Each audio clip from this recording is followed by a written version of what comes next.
भरत जी को देख रहा है। भरत जी वहां पर संध्या वंदन कर रहे, भगवान सूर्यदेव को अर्घ दे रहे। आदि देवो नमस्तुभ्यं प्रसीदा मम भास्करा दिवाकरा नमस्तुभ्यं प्रभाकरा नमस्तुते। ये सूर्यदेव भगवान अर्घ दे रहे थे। उसी क्षण उन्होंने उस शावक बच्चे को देखा, मृग शावक को। उनके नैन इतने सुंदर थे, नैनों से ऐसा लग रहा कि वो बच्चा ये कह रहा था, हे भरत जी मेरे प्राणों की रक्षा करो।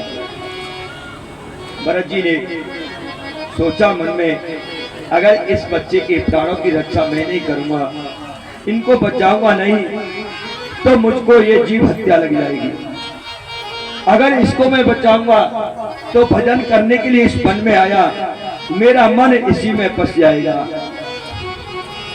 भरत जी सोचते हैं कि पाप करने वाला और पाप को देखने वाला और पाप को कराने वाला बराबर के हिस्सेदार होते हैं। इसका पाप होते मैं देखूंगा, इसका प्राणांत होगा, मुझे पाप लग जाएगा। भरत जी ने उस मृग शावक को अपनी गोद में ले लिया। भरत जी अपनी कुटिया पर ले गए। वहां ले जाकर के भरत जी ने अपने मृग शावक को नहलाया धुलाया, चंदन लगाया, बड़े लाड द्वार से रहने लगे। मजन करते थे भरत जी। मृग शावक क्या करता, भरत जी की कहीं अपनी जिब्या से उनकी पीठ को अपनी जिब्या से खुजाने लगता था, कहीं मुंह को चाटना प्रारंभ कर देता, अपने सिर से उनके शरीर को खुजाता, अपने मुखार बिंद को उनके कंधे पर रख देता। भरत जी माला छूट जाती, माला में ध्यान नहीं लगता, उस मृग शावक में ध्यान लग गया। अब तो धीरे धीरे समय व्यतीत हुआ, भजन में मन नहीं लगता है। मृग शावक इधर उधर निकलता है। भरत जी कहते कहाँ गया, किधर गया, अरे कोई मार तो नहीं देगा, उसकी हत्या तो नहीं कर देगा। जब अंतिम समय आया, मृग शावक उस जंगल में दूर चला गया। भरत जी उनका चिंतन करते करते अपने प्राणों का त्याग कर दिया। अंतिम गति सो मति, कहते हैं अंतिम जो मति होती है वही गति मिलती है। मरते समय जो मन में चिंतन करते हैं, आप अपने प्राणों का त्याग करते हैं, उनको वही गति प्रदान होती है। भरत जी का प्राणांत हुआ और दूसरा जन्म हुआ भरत जी का, तो मृग की योनि मिली। जब मृग की योनि मिली, भरत जी को अपने जन्म का पता था। वो एक वृक्ष के नीचे खड़े रहते थे, भगवान का चिंतन करते रहते थे। कृष्णं तयारियं पदं पंकजं पंकजयति मे विश्वन्तं मानसायं राजस्यं प्राणमेवं। मैं एक राजा था, मैं तो कृष्ण भगवान की भक्ति करने गया, उनके चरणों की, मेरा मन मृग शावक में लग गया। अब मैं ऐसी गलती नहीं करूंगा। भरत जी हरी घास भी नहीं खाते, सूखी घास मिल जाती है, वृक्ष के नीचे पत्ते गिर जाते हैं, उन्हीं को खा करके अपना जीवन यापन करते हैं। बाहर नहीं जाते, कोई चींटी नहीं मर जाए मेरे पैर के नीचे आकर के, जीव हत्या न हो जाए। एक दिन जंगल में आग लग गई, सभी जीव जंतु जानवर भाग गए, परंतु भरत जी वहां से नहीं गए।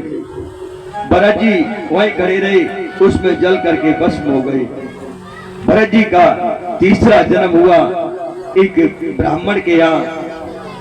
उस ब्राह्मण के यहाँ उनका नाम भरत रखा गया। उनके पिता ने कहा, बेटा तुम्हें गायत्री मंत्र सुनाओ।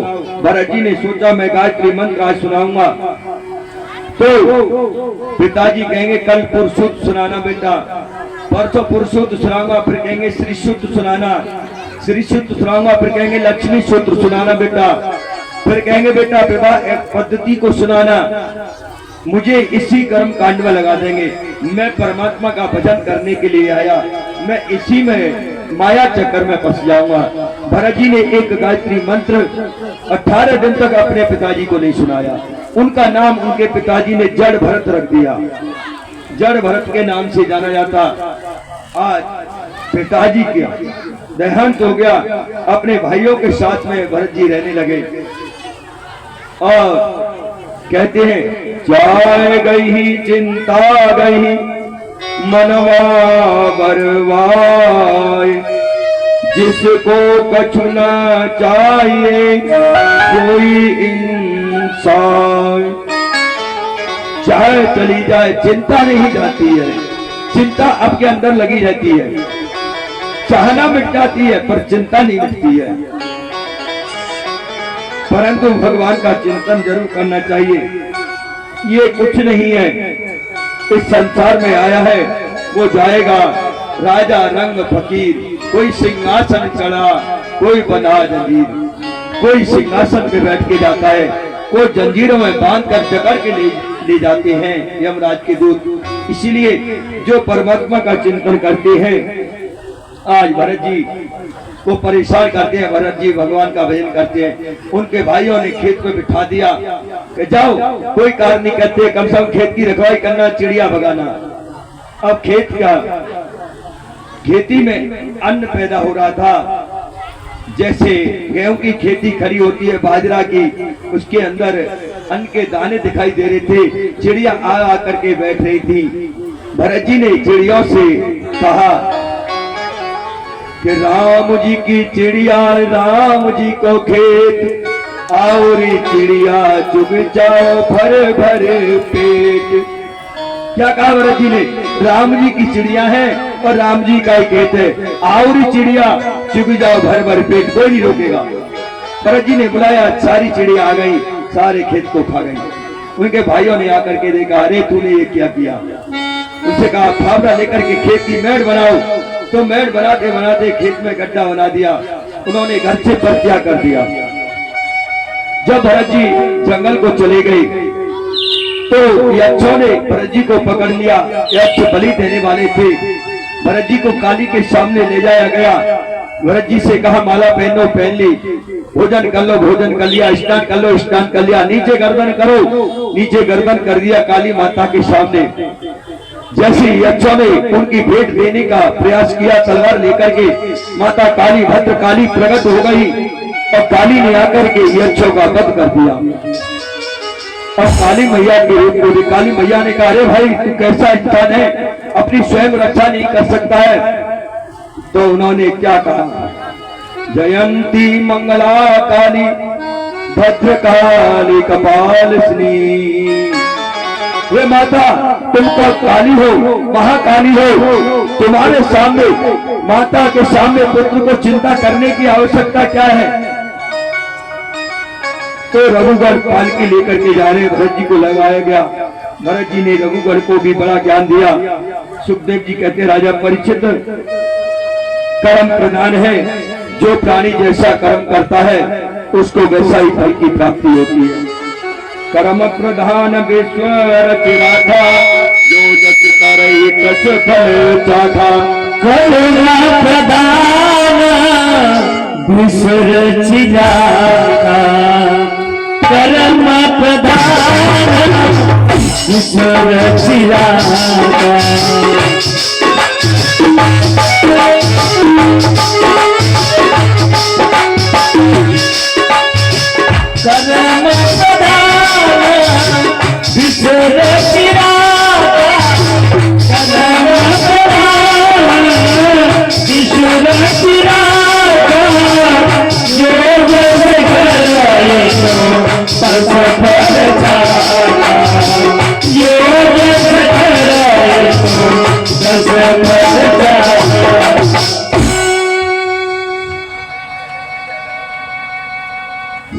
सत जी कहते हैं, हे राजा परीक्षित,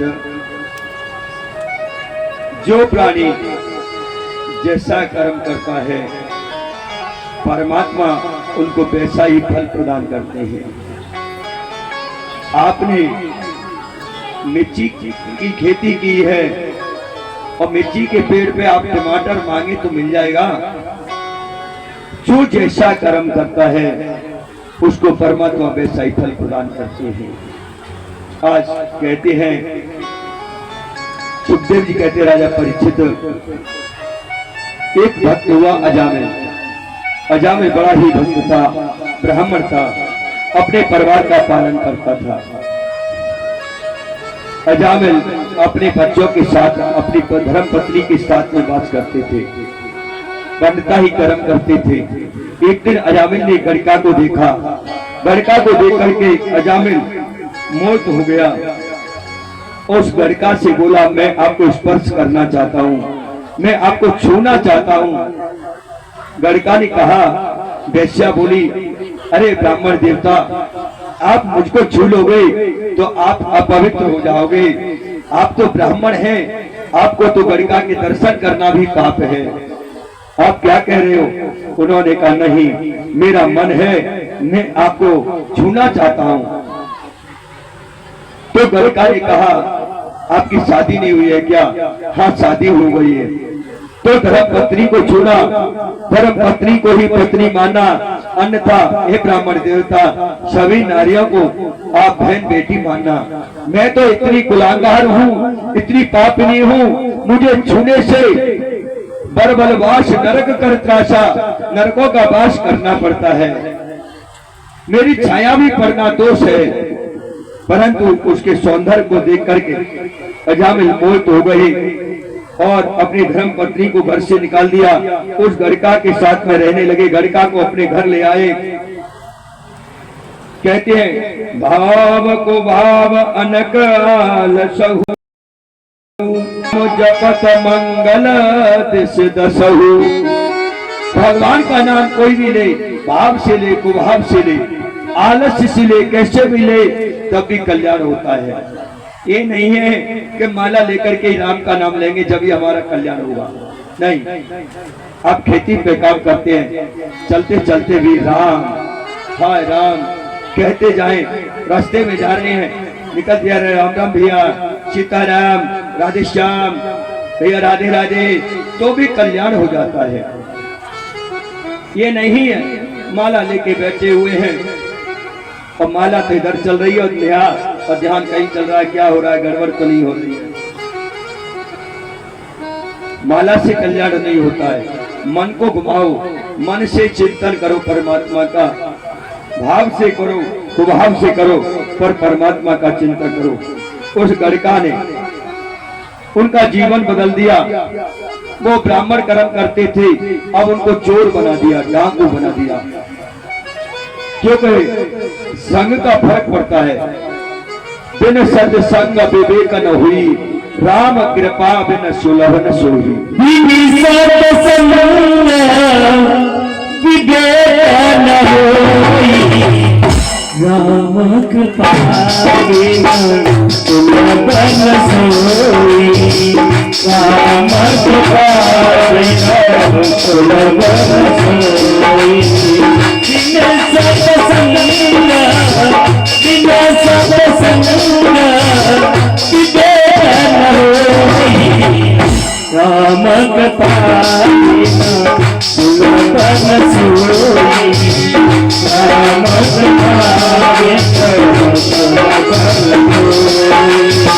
जाकी नहीं है भावना जैसी, जाकी नहीं है, जाकी नहीं भावना जैसी। प्रभु मूरते जाकी नहीं है भावना जैसी। प्रभु मूरती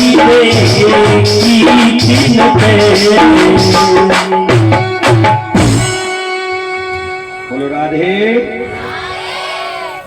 राधे। तो जरूर बुलवाएंगे, अब पांडाल में रहेंगे, नहीं तो आलस आ जाएगा। आलस आएगा तो आप कथा श्रवण नहीं कर पाएंगे। वृंदावन में रहेंगे तो राधे राधे बोलनी पड़ेगी, पांडाल में बैठोगे तो राधे राधे बोलनी पड़ेगी। तो आज जब सुखदेव जी ने कहा, राजा परीक्षित, आदमी का जीवन कितना जल्दी बदलता है कि जागी रही भावना जैसी, दिन प्रभु मूरत देखी तैसी। जैसी जिसकी भावना बनती है, भगवान उनको वैसा ही रूप और वैसा ही कर्म प्रदान कर देते हैं।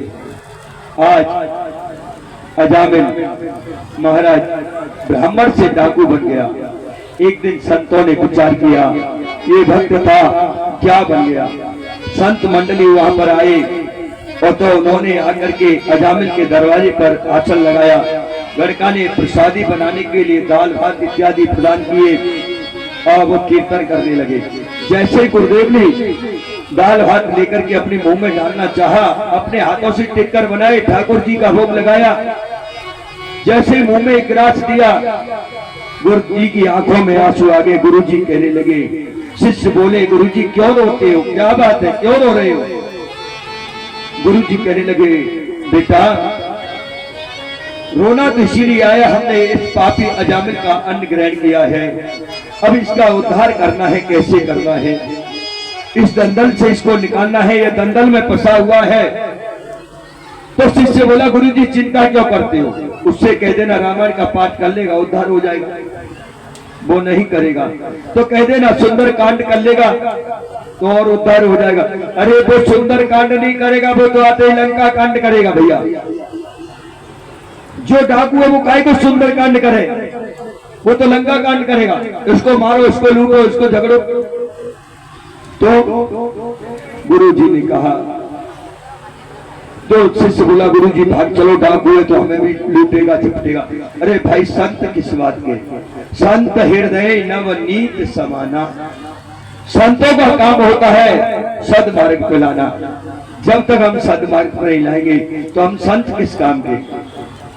आज अजामिल आया, वहां कीर्तन स्वर लहरी चल रही थी श्रीमान नारायण नारायण की। जब रात के 2 बजे अजामिल ने आके देखा, मेरे दरवाजे पे संत जाकर, अरे शांत हो जाओ, क्या कीर्तन मचा रखा है, क्या शोर मचा रखा है, कौन ने कहा आपसे, किसने कहा, क्यों आए, किस लिए आए, किसने बुलाया? जोर जोर से चिल्लाने लगा। उसकी धर्मपत्नी निकल के आई गणका, उसने आकर के देखा हमारे स्वामी आ गए हैं, अरे साधुओं को संतों को डांट रहे हैं। जाकर के बोले, सुनते हो क्यों चिल्ला रहे हो? अब सुप्रीम कोर्ट के माए बाबूजी ढीले हो गए। सुप्रीम कोर्ट को देखा, धर्मपत्नी कौन है, सुप्रीम कोर्ट एकदम से गर्म हो गए। अरे इतना शऊर नहीं है तुम्हें, संतों से ब्राह्मणों से कैसे बात की जाती, क्यों चिल्लाते हो? अरे देवी मैंने क्या कहा है, अभी तो चिल्ला रहे। नहीं नहीं नहीं, मैंने तो कुछ नहीं कहा, मैंने तो पूछा महाराज कहाँ से आए हो, क्यों आए हो, किस लिए आए हो, आपकी सेवा हुई है कि नहीं हुई है? हाँ वही तो, कहीं कहीं संतों को डांट तो नहीं? नहीं। संत बोले, बेटा अजामिल, हमने तुम्हारा अन्न ग्रहण किया है। जब किसी के यहाँ संत ब्राह्मण भोजन करते हैं तो उसको दक्षिणा देनी पड़ती है। बेटा हमें दक्षिणा चाहिए। और अजामिल पीछे को देख रहा है, पत्नी तो नहीं है, कहीं पीछे को देख रहा है। अब पत्नी तो इधर हुई, तुम्हारी दक्षिणा यही है, खड़े हो जाओ चुपचाप। जो आपका चिमटा तुमरा है लेके चले आओ, वो छुड़ाया नहीं है, भी भला है, निकल जाओ यहाँ से। पत्नी बोली, क्यों चिल्लाते हो, क्या बात है? अरे नहीं मैंने कुछ नहीं कहा है, ये संत कह रहे दक्षिणा चाहिए, तो मैंने तो पूछा है क्या चाहिए आपको। हाँ वही तो गई, संतों में नाराज तो नहीं हो रही। अब पत्नी के मारे अजामिल हिल जाता है। अगर पत्नी डांट देना पति को तो पति ऐसे हिल जाता है, हवा के मारे व्रत छिलता है। और हिलने में ही फायदा है, और नहीं हिलोगे तो क्या हुआ, ऐसे खड़े रहोगे, खजूर का वृक्ष खड़ा रहता है कांटे लगा करके। पत्नी नहीं गर्म दूध पिला रही है तुम्हें, शाम को चुपड़ के रोटी नहीं देगी, हिलने में ही फायदा। कोई बात नहीं है देवी, आप कहती है वही करेंगे, बताओ क्या काम। तो आज अजामिल ने कहा, नहीं देवी हमने कुछ नहीं कहा, बताओ। अरे दक्षिणा मांगते तो दक्षिणा मांगते, कोई बात नहीं मांगो। संतों ने कहा, हमें दक्षिणा में क्या चाहिए, पैसा नहीं चाहिए। तुम्हारे संतान कितनी के 9, 10वीं आने वाली है। हे अजामिल, अपने पुत्र का नाम तुम नारायण रख लेना। उन्होंने नारायण नाम दिया। कहने लगे, ये नाम तो कुछ पुराना है, हम नहीं रखेंगे, बहुत पुराना है। पत्नी कहती है, क्यों सऊर नहीं है? 9 पुत्रों का नाम रख लिया, 10वीं का नाम रखने में आपत्ति पड़ रही है? अरे संत कहते तो एक बार उनके कहने से ही रख लो। चलो तुम कहती हो देवी तो रख लेंगे, और देवी को प्रसन्न करना है। अब संत तो चले गए। अंतिम समय आया अजामिल का। अब तो यमराज के दूत उन्होंने लेने आए। जब आदमी मरता है ना, और यमराज के दूत आते तो आदमी झटपट आता है, इधर उधर देखता है, हाथ पैर फेंकता है, कहता है बचाओ, बोल तो पाता नहीं है। और मैं देख करके घबरा गई। और उनके पुत्र का नाम था नारायण। उन्होंने अपने पुत्र को आवाज लगाई, दूरे क्रीड़ाकाशकतम पुत्रम नारायणम एवं त्यावित्वा स्वयं तरुणायम कुलेन्द्रिय। हे पुत्र नारायण, बचाओ बचाओ। इतने में धर्मराज के दूत आ गए। उन्होंने आकर के यमराज के दूतों से कहा, ये तो भगवान का पार्षद है, भगवान का भक्त, से हम ले जाएंगे। अंतिम समय में भी राम का नाम आ जाता है तो भी कल्याण हो जाता है। रोजाना नाम लेने से भी, भूल से भी अपने पुत्र का नाम ऐसा रखो।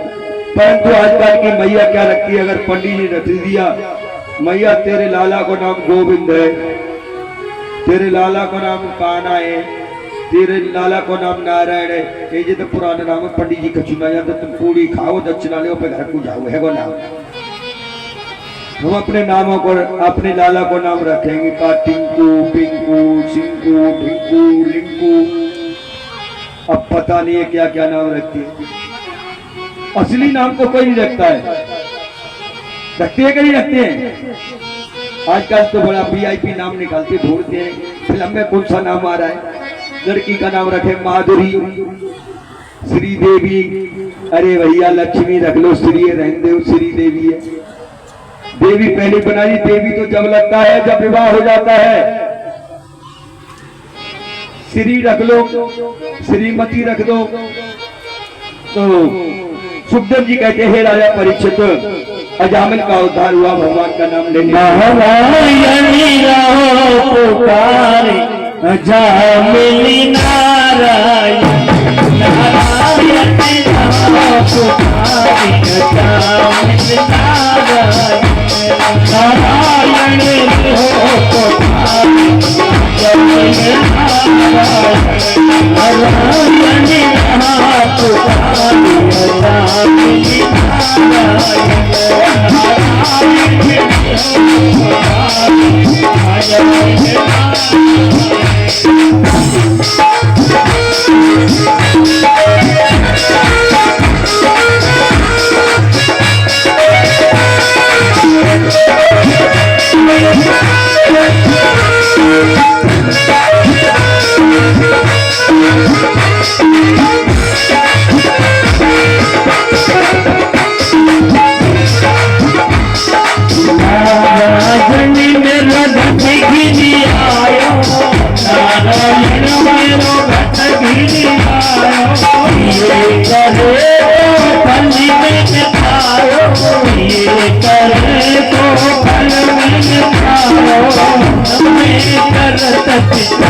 नारायण नाम लिया उन्होंने अपने पुत्र का। जब घट बिल्कुल गिर आता है, जब भगवान का चिंतन करते हैं, दुख में भी भगवान का स्मरण करना चाहिए और सुख में भी करना चाहिए। ये ना समझे हम तो अभी जवान है, अभी से नारायण नाम क्यों लेंगे, भगवान का नाम क्यों लेंगे, अभी हमारी उम्र नहीं है। भगवान के नाम लेने के लिए उम्र नहीं होती है, कोई समय नहीं होता है। सुखदेव जी कहते हैं, राजा परीक्षित, ये 12 नाम नारायण भगवान के बताए गए हैं, ये स्वयं भागवत है। वो कौन से नाम है?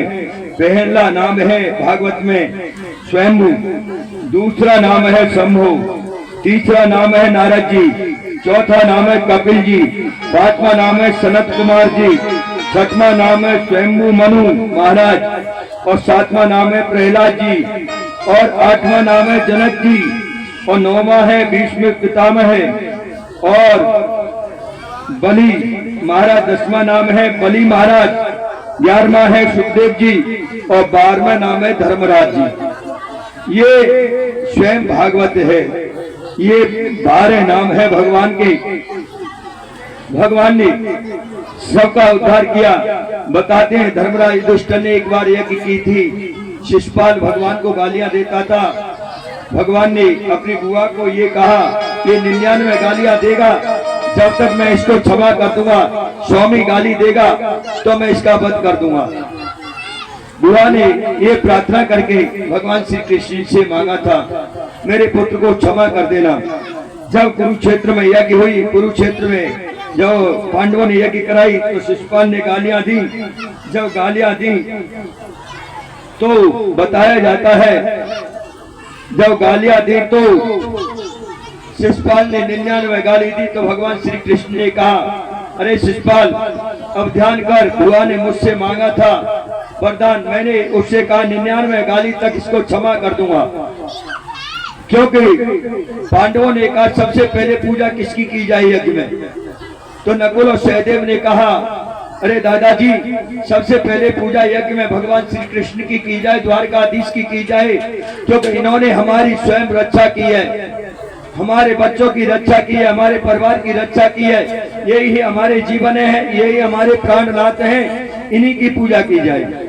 जो जिसकी रक्षा करता है वो ही उसका प्रिय होता है।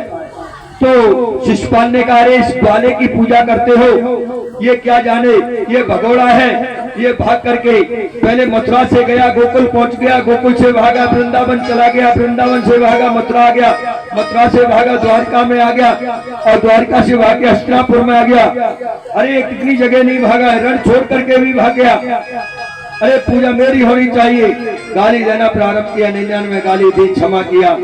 जैसे ही 100वीं गाली दी, भगवान ने अपने चक्र सुदर्शन को आदेश दिया, शिशुपाल के सिर को धड़ से अलग कर दिया। तो सुखदेव जी कहते हैं, राजा परीक्षित भगवान को जो भी नमन करता है प्रेम से,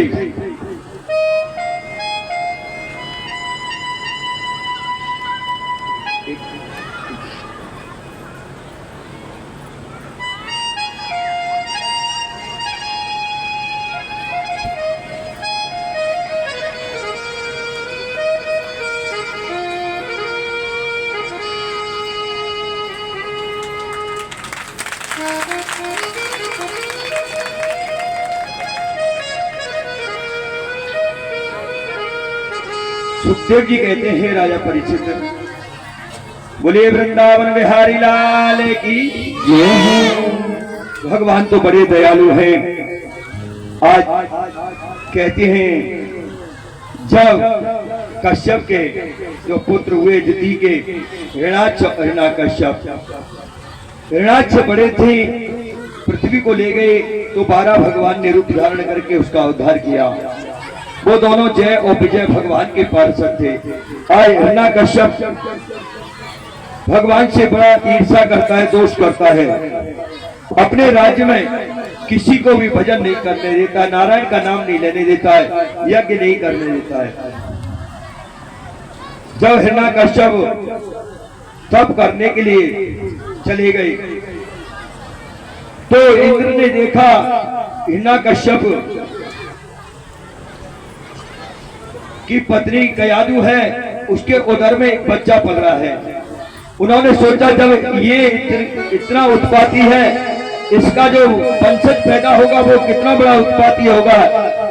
इसने तीनों लोगों में हाहाकार मचा रखा है, इससे अच्छा है, इंद्र ने सोचा, इसका जन्म लेने से पहले ही मैं इसका प्रारंभ कर देता हूं। आज उन्होंने ऐसा विचार किया।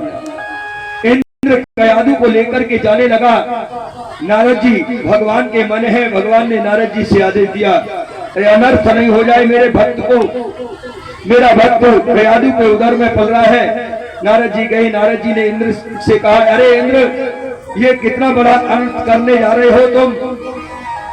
जो कयादू के उदर में बच्चा पल रहा है वो बड़ा धर्मात्मा है, भगवान का प्रिय है, आप इसका अनर्थ करने जा रहे हो। नारद जी अपने आश्रम पर कयादू को ले गए। जब माँ के गर्भ में अगर कोई बच्चा होता है, उस माता को भागवत की कथा सुननी चाहिए, रामायण का पाठ करना चाहिए, सुंदर सुंदर गीत गाने चाहिए, भजन गाने चाहिए। वही बच्चे पे असर होता है, उसके पति को, उसके परिवार वालों को, उनके सामने, उस माता के सामने जिसके उदर में बच्चा है, कभी झगड़ा नहीं करना चाहिए, कभी सुरापान नहीं करना चाहिए, कभी गालियां नहीं देनी चाहिए। अगर जो ऐसा करते हैं बच्चों पर वो असर हो जाता है, ऐसा शास्त्रों में लेख है। नारद जी कयादू को अपने आश्रम पर ले गए। वहां ले जाकर के नारद जी इन्हें बड़ी हरी चर्चा की, बड़ा भजन किया, बड़े बड़े सत्संग सुनाए। जब हिरण्यकश्यप का तब पूरा हुआ, ब्रह्मा जी से वरदान मांगा, ब्रह्मा जी ने वरदान दिया हिरण्यकश्यप को। क्या क्या वरदान मांगे? हे ब्रह्मा जी, आप मुझे वरदान दो, तुम्हारी सृष्टि में रचे हुए किसी के हाथों से मेरी मृत्यु ना हो, मुझे एक वरदान प्रदान करो। ब्रह्मा जी ने कहा, ये मस्त, ऐसा ही होगा। एक वरदान और मांगा। ये 12 महीने बने हुए हैं, इन 12 महीने में से किसी भी महीने में मेरी मृत्यु नहीं हो। ब्रह्मा जी ने यह भी वरदान दिया। हिरण्यकश्यप ने और वरदान मांगा, महाराज कोई अस्त्र से और शस्त्र से मेरा वध न कर सके, ऐसा मुझे वरदान दो। उन्होंने वो भी वरदान प्रदान किया। उन्होंने एक वरदान और मांगा, कोई दिन में नहीं मार सके मुझे, रात में नहीं मार सके, वो भी वरदान प्रदान किया। उन्होंने एक वरदान और मांगा कि महाराज कोई मुझे बाहर न मार सके, अंदर न मार सके, उन्होंने वो भी वरदान दिया। अनेक प्रकार के वरदान लेकर के हिरण्यकश्यप अपने राज्य में आया। वह आकर के क्या देखा, उसकी धर्मपत्नी नहीं है, उसके एक पुत्र का जन्म हुआ कयादू पे, जो नारद मुनि के आश्रम पे रह रही थी। उनका नाम प्रहलाद रखा गया। अब तो बड़ा कीर्तन भजन सुनाया, उन्होंने बताया। इधर जब हिरण्यकश्यप को पता लगा मेरी पत्नी का हरण करके इंद्र ले गया है, वो रोष में आकर के खड्ग हाथ में लेकर के मारने के लिए इंद्र को दौड़े। तो नारद जी कयादू को लेकर के और प्रहलाद जी को लेकर के हिरण्यकश्यप के सामने आ गए। अरे अरे हिरण्यकश्यप, तुम इतने रोष में जा रहे हो, क्या बातें हैं? छड़े रुष्टा, छड़े टुष्टा, रुष्टा टुष्टा, छड़े छड़े, आपको क्षण में इतनी गुस्सा आ गई, क्या बात है? अरे हमने समझा हमारी पत्नी का हरण इंद्र ने किया है, इसलिए हम इंद्र से युद्ध करने के लिए जा रहे थे। नारद जी ने कयादू को और उनके पुत्र प्रहलाद को दिया। उनको पाकर के हिरण्यकश्यप अपने राज्य में आए। राज्य में आकर के देखा, उनके जो पुत्र थे प्रहलाद जी, वो तो नारायण भगवान का भजन करते थे और किसी का चिंतन नहीं करते थे। सुबह शाम जगते थे, श्रीमन नारायण नारायण, लक्ष्मी नारायण नारायण, माधव नारायण नारायण का भजन गाते रहते थे। जब उन्होंने ये देखा हिरण्यकश्यप ने, अरे तुम मेरे शत्रु का नाम लेते हो, तुम मेरे शत्रु का नाम लेते हो।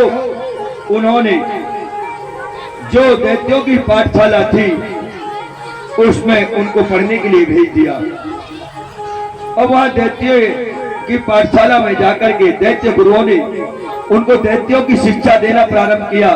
परंतु प्रहलाद जी तो नारायण का भजन करते थे और दैत्य पुत्रों को भी बैठा करके और कीर्तन कराते। कैसे कीर्तन कराते? सबको बिठा लेते और जोर जोर से कीर्तन प्रारंभ कर देते। सखा सब प्रेम से बोलो हरे राम हरे राम। सखा सब प्रेम से बोलो हरे राम हरे राम। सखा सब प्रेम से बोलो हरे राम हरे राम। सब प्रेम से बोलो हरे राम हरे राम। सब प्रेम से बोलो हरे राम हरे राम।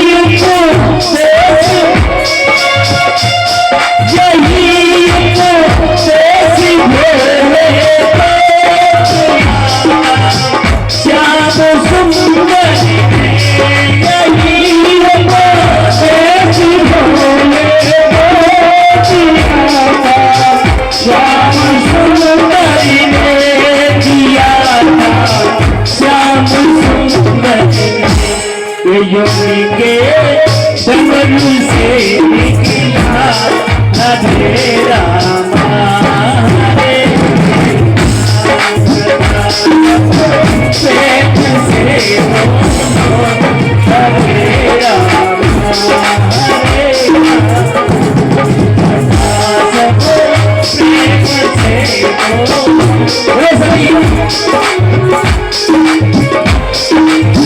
सब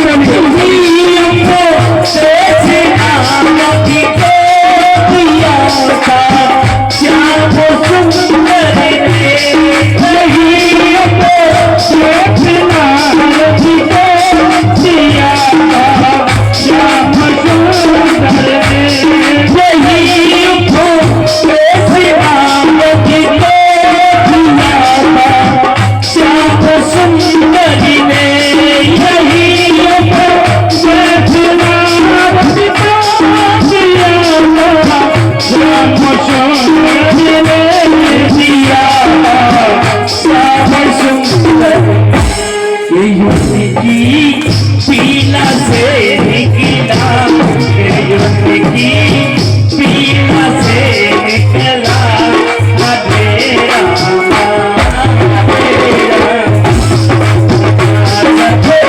प्रेम से बोलो हरे राम हरे राम। प्रेम से बोलो हरे राम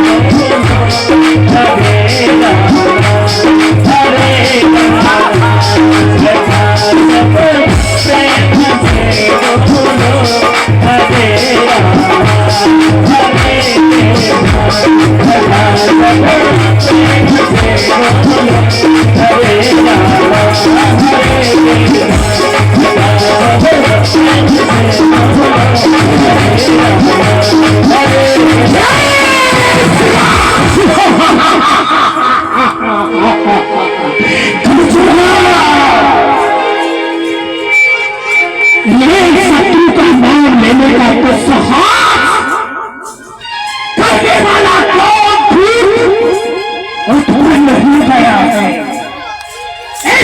का शब्द राज में हमारे शत्रु नारायण का नाम लेने वाला कौन? जो इतनी तीव्र गति के द्वारा हमारे शत्रुओं ने उसका नाम टूटना चाहिए। ये तो आवाज हमारे कुलकोर की ओर से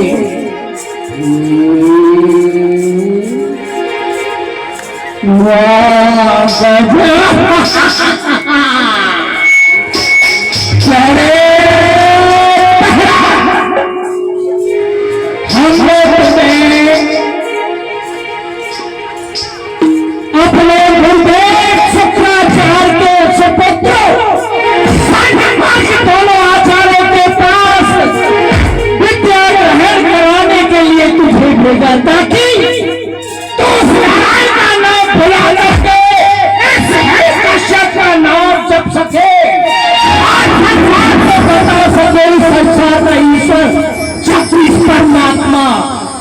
मेरा पिता कश्यप है, लेकिन तू तो उसके ही उस नारायण का स्मरण कर रहा है। हमने तुझसे कितनी बार मना किया, जिसका तू नाम लेता है वह नारायण हमारा शत्रु है, हमारे सारे कुल का शत्रु है। उसका नाम तू लेता है जिसने मेरे बड़े भ्राता हिरण्याक्ष का वध किया, धारण करके, और इसी का नाम तू लेता है। तो इसलिए पुत्र बलराज मैं तुझसे मना करता, कितनी बार मना किया, उस शत्रु का नाम लेना छोड़ दे, उसका नाम छोड़ दे।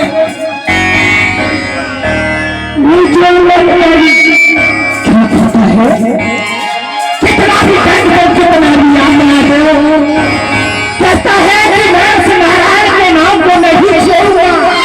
उस नारायण का नाम तेरे हृदय में, तेरे रग रग में समाया हुआ, लेकिन आज तेरी रग रग ढीली कर दूंगा। अब तक तुझे क्षमा किए रखा था मैंने कि तू बालक है, अबोध है, अज्ञान है, लेकिन तुझे अभी अच्छे बनेगा ज्ञान है, लेकिन तो हमारी दयालुता का उसका बना हमारे खिलाफ बगावत कर रहा है।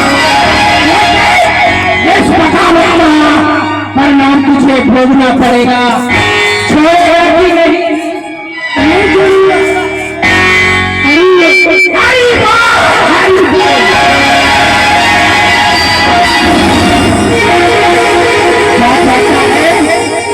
नहीं छोड़ेगा, मैं तुम्हें तुमने समझा इस संसार का ईश्वर जगदीश नारायण जो भी कुछ है तेरा पिता ही कश्यप, जिसे कि भगवान कहता है वो इस ही कश्यप के बैठे पहाड़ों की कंजाए में छत्र के बैठे हैं। यह नारायण कुछ नहीं, हम परमात्मा किसी ब्रह्मा में ही मैं ही शंकर का आया हूँ, तीन लोग भवन में बस में ही है। आप भगवान ही अड्डी बांध के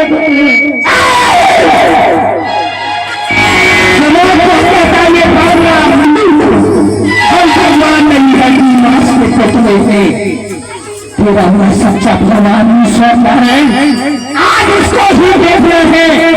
तो तेरा हुआ भगवान नारायण कहाँ रहता है, जरा उसका पता तो बता, या तो आज वो तेरा नारायण रहेगा या ये हिरण्य कश्यप रहेगा।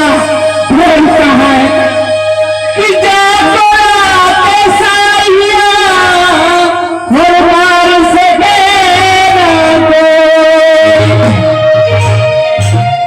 बोलने बात कर सके जो लगी बैरी राम प्यारो प्यारो ये लगी नारायण प्यारो पिताजी मोही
सब मेरा रमोरे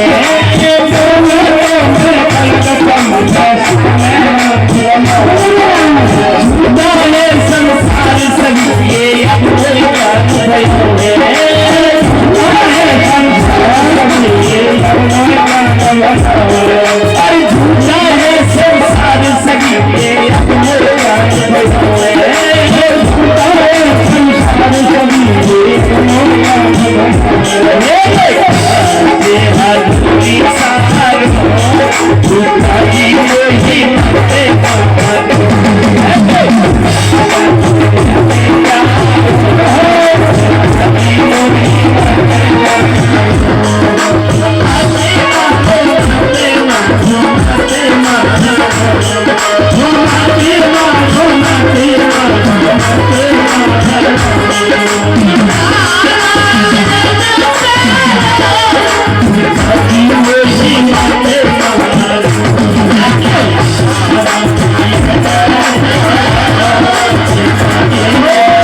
शर्मी का साज मेरे मन को पतंग बनाता है।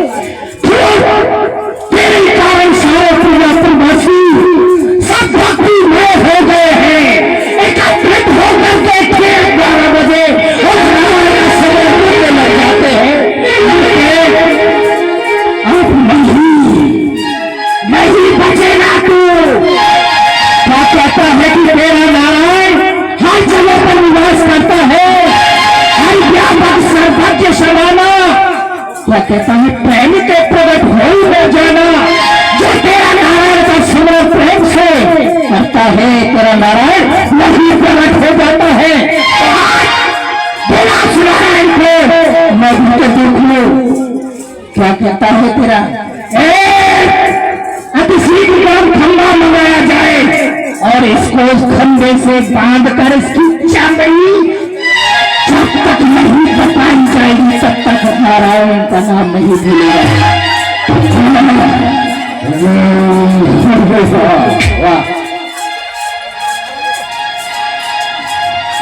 कहाँ है तेरा नारायण? उस खंभे में देखिए गर्म खंभा बुझेगी।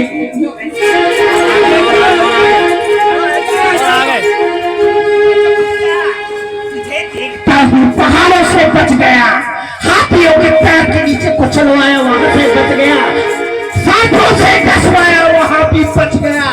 इतना नहीं, मैंने अपनी बहन होलिका के द्वारा इसे जलाना चाहा, बहन को जला गया और आप बच गया, लेकिन अब नहीं बचेगा इस खंभे से।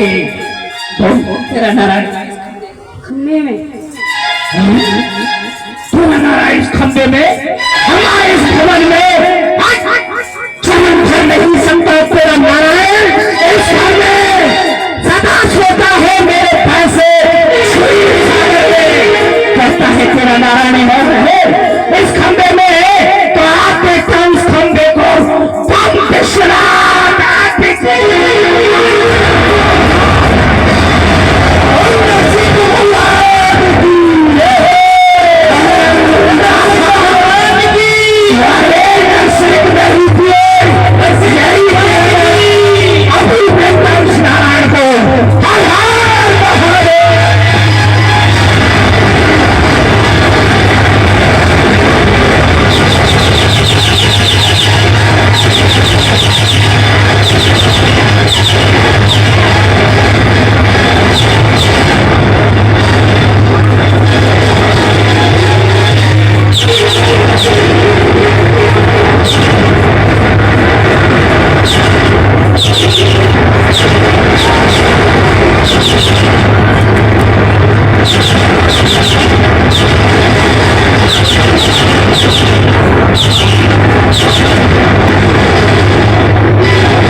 नरसिंह भगवान की जय।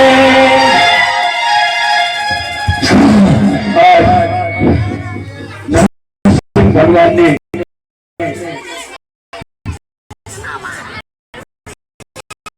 हिरण्यकश्यप को अपनी जंगल निकाल लिया।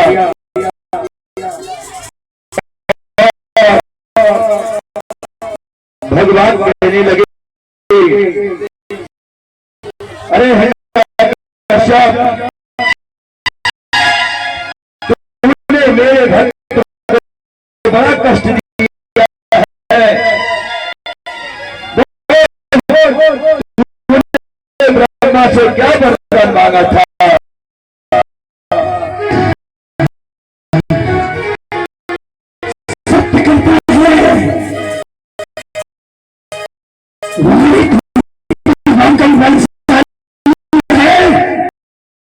आज मिला है कोई बराबर का मुकाबले करने वाला है,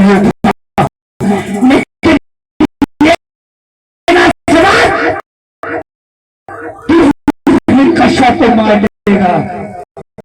मैंने ब्रह्म से जो वरदान प्राप्त किए सुनाओ।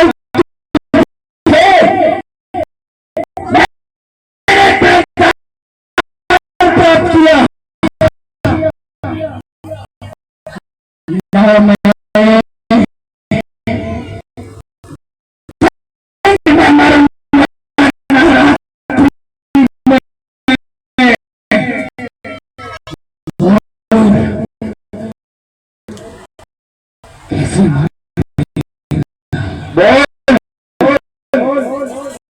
बोल हिरण्यकश्यप, अब दिन है या रात्रि है? ये संध्या मिलन है। संध्या का सूर्यास्त या दिन है रात्रि है।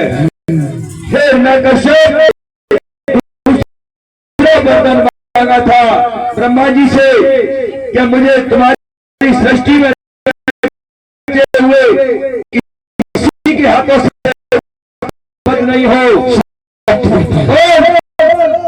में मेरा क्या ऐसी नहीं सुनना।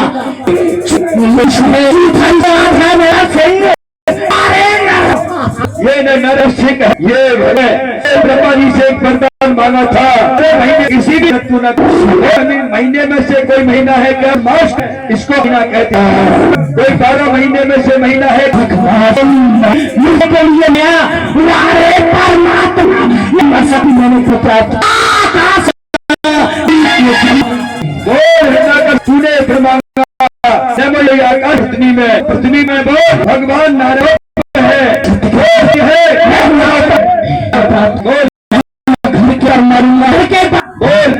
बोल तू घर के अंदर है, अपनी बीच बाहर है।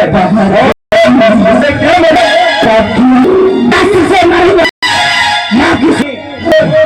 न कोई अस्त्र है न कोई शस्त्र है। बोल भगवान ने हिरण्यकश्यप को पकड़ा, अपने दांतों से चीर करके और वो सिस्टम को चीर दिया। उसकी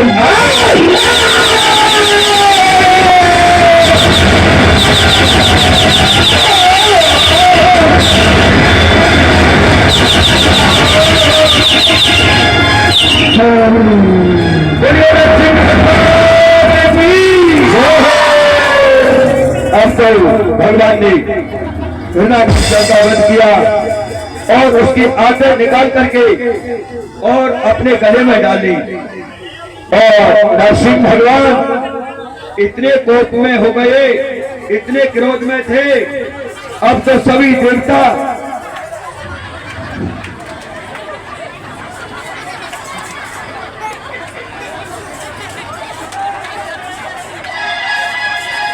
आज बैठ जाओ।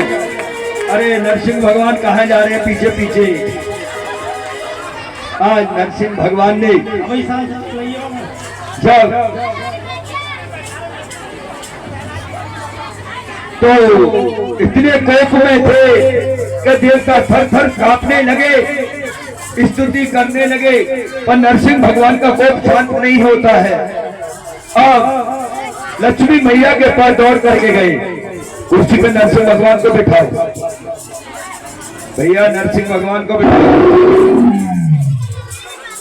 जब लक्ष्मी मैया के पास गए, लक्ष्मी मैया से कहा, मैया तो भगवान नरसिंह शांत नहीं होते, बड़ा कोप भरा हुआ है, प्रलय की संभावना है। लक्ष्मी मैया ने कहा, अभी चलती हूँ, कोई लक्ष्मीपति है, कोई नारायण है, मैं जाऊंगी, 1 मिनट में शांत हो जाएंगे।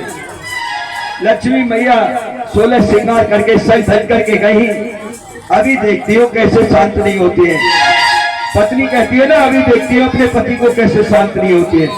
जैसे ही गई, उन्होंने देखा नरसिंह भगवान के गले में हिरण्यकश्यप की आंतें पड़ी हुई हैं और रक्त से लथपथ हो रहे हैं। नाखूनों से उनके वक्षस्थल को उन्होंने चीरा था, नाखून रक्त से लथपथ हैं और हूँ कार की धुनी मचा रहे हैं। नरसिंह भगवान के रूप को देख करके लक्ष्मी मैया घबरा गई। एक पलक लगी, लक्ष्मी मैया चली गई।